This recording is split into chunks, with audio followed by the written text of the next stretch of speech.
नमस्कार, आप देख रहे हैं द भारत 18 न्यूज का डिजिटल चैनल। मैं हूं आपके साथ फजल अब्बास। आज की 3 बड़ी खबरें लेकर हाजिर हूं आपके साथ। पहली खबर होल्डिंग उखाड़न कांड तथा नई होल्डिंग के साथ अपने प्रचार को लेकर है। दूसरी खबर खासमैन के खमसे की आखिरी मजलिस की कुछ झलकियां। तीसरी खबर मौलाना अकील गरवी को लेकर है कि जिसके लिए काफ़ी विवाद देखा गया। तो चलते हैं पहली खबर की ओर। ये कोई ताबूत या आलम का जुलूस नहीं है, ये दरगाह हजरत अब्बास के मुतवल्ली मिज़म अपने पद का रिन्यूअल कराने के लिए नाटकीय ढंग से मौलाना को खुश करने की नाकाम कोशिश करते दिख रहे हैं। 3 हफ्तों के बाद आलम ताबूत की तरह हाथों में होल्डिंगों को लेकर अपने रिश्तेदारों, नौकरों, दोस्तों के साथ वहाँ जाना नारे लगाते हुए लब्बैक या हुसैन के, और उसके साथ साथ हुसैनाबाद ट्रस्ट के नौकरों को चेतावनी देना कि दोबारा ये ना हो। तो सबसे बड़ा सवाल कि जो हुसैनाबाद ट्रस्ट के नौकर हैं वो हुसैनाबाद ट्रस्ट की संपत्तियों की निगरानी के लिए रखे गए हैं, क्योंकि वहाँ की जो लगने वाली होल्डिंगें हैं वो हुसैनाबाद ट्रस्ट की संपत्ति का हिस्सा नहीं है। लेकिन एहतरामन वो कर सकते हैं उसकी हिफाजत, उनके ऊपर ज़बरदस्ती नहीं की जा सकती कि जैसा मिसम करते हुए दिख रहे हैं। ये है कि जब हटा रहे थे तो खाली होर्डिंग हटाते हुए तो दिखाया, अगर इतनी हिम्मत होती तो अपनी तस्वीर भी दिखा देते, फोटो भी दिखा देते उनको। ठीक है, अब अगर ये होर्डिंग हटी तो फिर उन लोगों के लिए अच्छा नहीं होगा। बस इतना बस कहा जा रहा है। नहीं, और आप लोगों की भी जिम्मेदारी, आप लोग भी देखिए, आप लोग कर्मचारी हैं यहाँ पे, आप लोग आगे बन के बैठे हैं। जिम्मेदारी है, हुसैनाबाद ट्रस्ट की जिम्मेदारी है कि वो इस पर ज्यादा ध्यान दे, और अब ये तस्वीरें हटना नहीं चाहिए, वरना बर्दाश्त के बाहर। दूसरी बात, मिसम रिजवी की तरह जो दूसरे वक्फों के मुतवल्ली हैं उनको दिखावा करने की आदत नहीं है, जबकि खाली ये अकेले मौलाना के चाहने वाले नहीं है, वक्फ बोर्ड के और भी जितने मुतवल्ली हैं वो भी मौलाना की रिस्पेक्ट भी करते हैं और उनके सभी मामलों में उनके साथ रहते हैं। होना ये चाहिए था कि जब ये होल्डिंगें उखाड़ कर फेंकी गई हैं तो उस टाइम जो मौलाना के समर्थक हैं, चाहने वाले, उनको सबको इकट्ठा होकर इस पर एक रोष दर्ज करना चाहिए था, या मुहर्रम के समय में अगर समय नहीं मिला था तो बाद में भी प्रोग्राम कर रहे थे तो खाली अकेले मिसम रिजवी ना होते, इनके साथ साथ और भी वक्फों के मुतवल्ली होते, मौलाना के समर्थक होते। इसके साथ साथ मीडिया को इनवाइट किया जाता कि ये जो कुछ दिन पहले मौलाना की तस्वीर उखाड़ कर बेहुरमती की गई है ये नहीं होना चाहिए था, और हम इसका विरोध दर्ज करा रहे हैं कि आगे से ऐसा ना होने पर उसके बाद ये होल्डिंगें लगाई जाती तो उससे मीडिया के माध्यम से भी एक अच्छा मैसेज जाता लोगों तक। लेकिन ऐसा नहीं हुआ, क्योंकि वहाँ पर अपने आप को हाईलाइट करना था, क्योंकि मुतवल्ली पद का रिन्यूअल कराना है, इसलिए सब नाटकीय ढंग से किया गया, ऐसा लोग कह रहे हैं।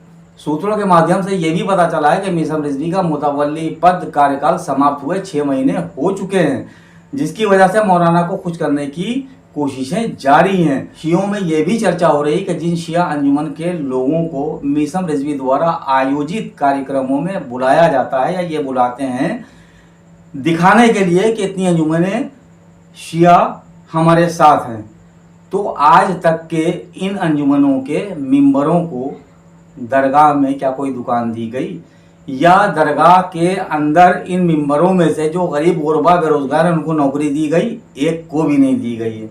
यानी कि अंजुमनों का नाम और अंजुमनों का मेंबर का खाली इस्तेमाल किया जाता है, उनके हितों के लिए कोई भी काम नहीं किया जाता। ये आपको बताते चलें।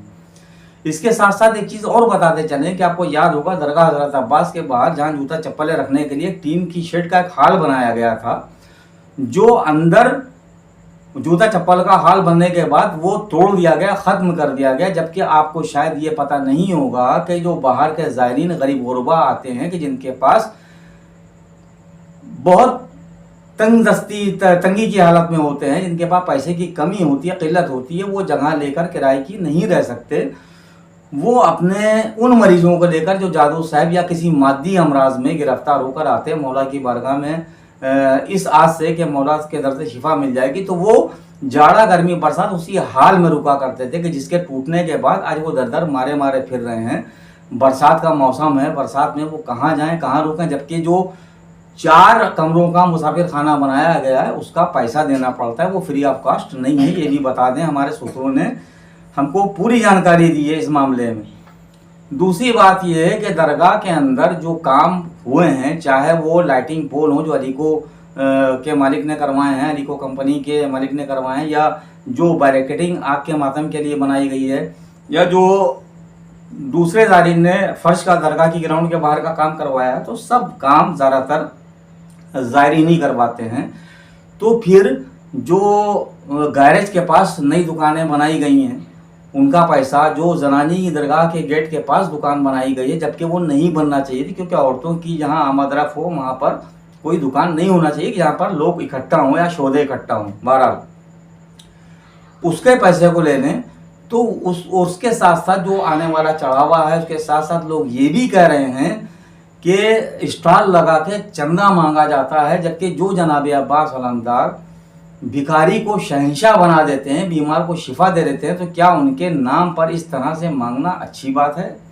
जबकि आने वाला ज़ायरीन या जिसकी मुराद पूरी होती है बिना मांगे ही चढ़ावा चढ़ा देता है, तो इस तरह की ये सब हरकतें करने की क्या ज़रूरत है कि जबकि दरगाह के इतिहास में कभी इस तरह की स्टालें नहीं लगाई गई हैं जो अब लग रही हैं।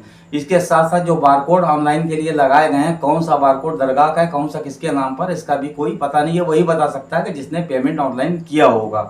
जनाब सकीना अलैहिस्सलाम का रोज़ा बेसमेंट में बनाया गया, इसके बारे में जो शिया बुजुर्ग हैं वो काफ़ी गुस्से में क्रोधित हैं कि वो रोज़ा हमेशा बंद रहता था, कि जो ऊपर बना है जनाब सकीना का रोज़ा और उसका तखद्दुस भी पामाल नहीं होता था, लेकिन बेसमेंट में जो बनाया गया है तो उसमें महरमों के साथ नामहरम भी अंदर जा रहे हैं, जबकि होना ये चाहिए था कि जनाब सकीना के रोज़े पर केवल महिला जाए, पुरुषों के जाने का नहीं है। उसके शहजादियों के रोज़े हैं वहाँ पर मर्दाने को नहीं जाना चाहिए। इस तरह से तखद्दुस पामाल होता है, बेहुरमती होती है नामहरम के जाने से।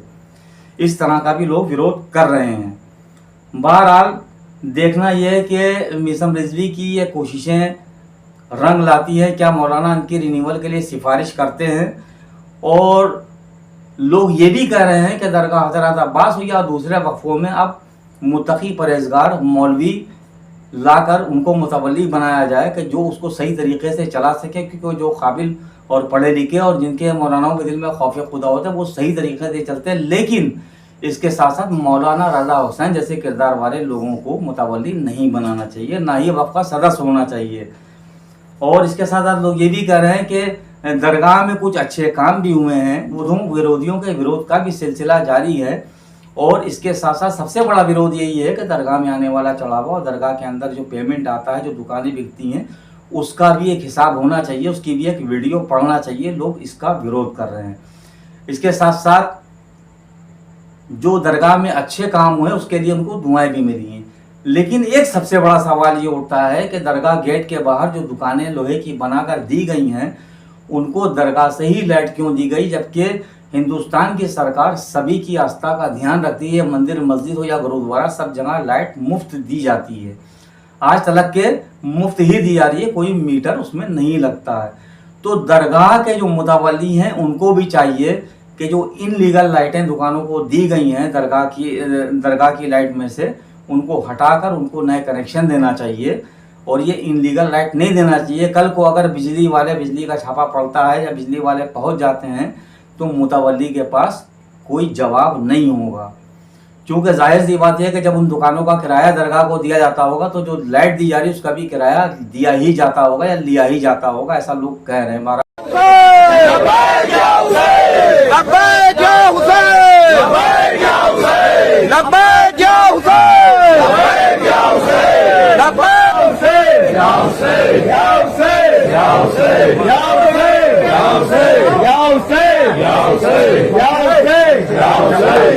इसके साथ साथ ये भी बताते चले कि खमसे की आखिरी मजलिस जो काज़मैन में कल ख़त्म हुई है उसकी कुछ झलकियाँ देखिए कि जिसमें अब्बास इरशाद नकवी ने खिताब किया और बहुत बड़ी तादाद में लोग वहाँ मौजूद है, जिसमें चाय की समीदों के साथ साथ खाने की सामग्री भी बांटी गई।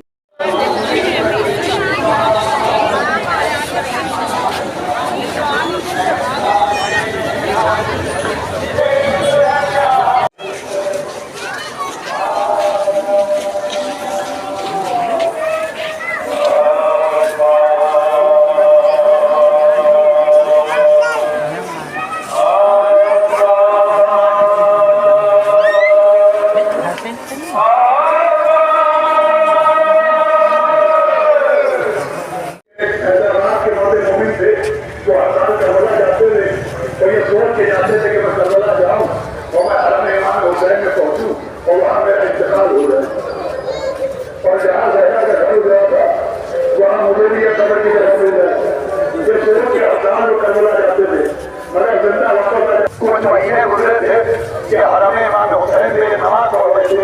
एक बुजुर्ग ने काले बहाल रखा, इन्होंने सलाम किया और उन्होंने जवाब दिया और कहा तुम हिंद बताना। और ये कहा कि थोड़ा सा नजराना दिया।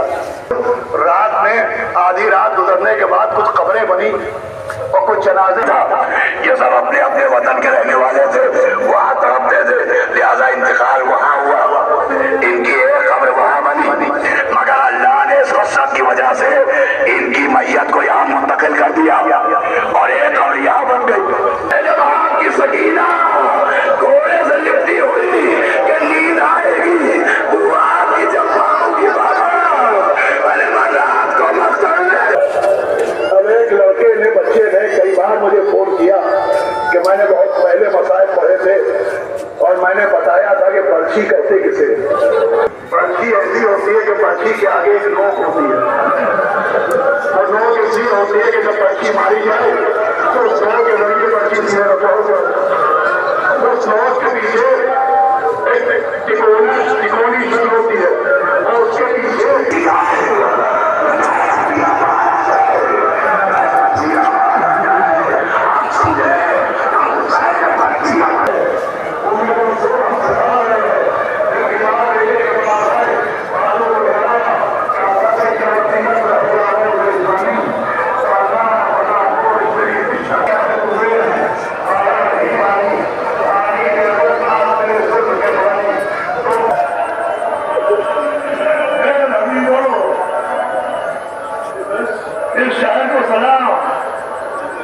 शहर लखनऊ में अदाकारी के कुछ ऐसे तरीके हैं जो सीधे सीधे हमें करबला तक पहुंचाते हैं।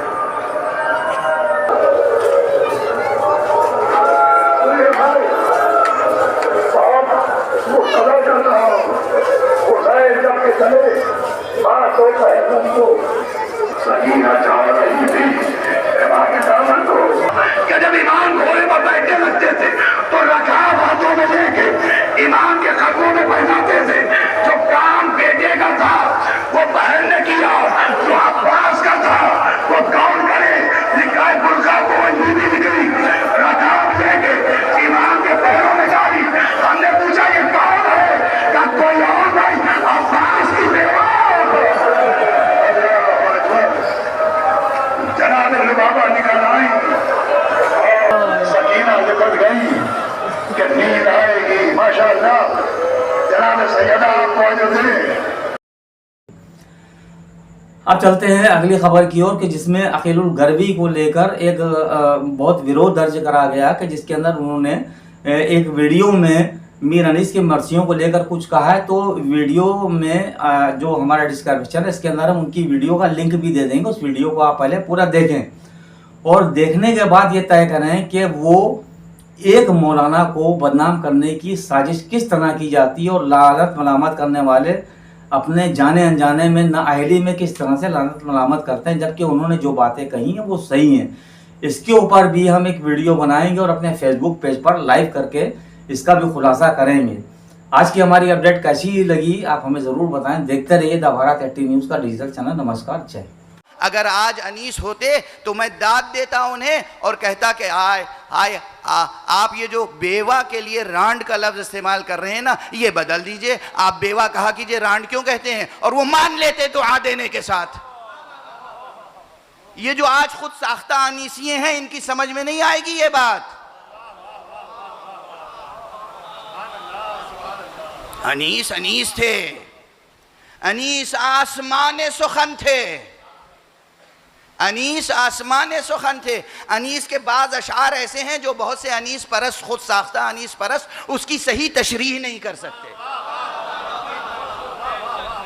और इस फ़कीर ने इलाहाबाद में, लखनऊ में और न जाने कितने मकामात पर अनीस के एक शेर पर पूरी 1.5 2 घंटे की तकरीरें की हैं।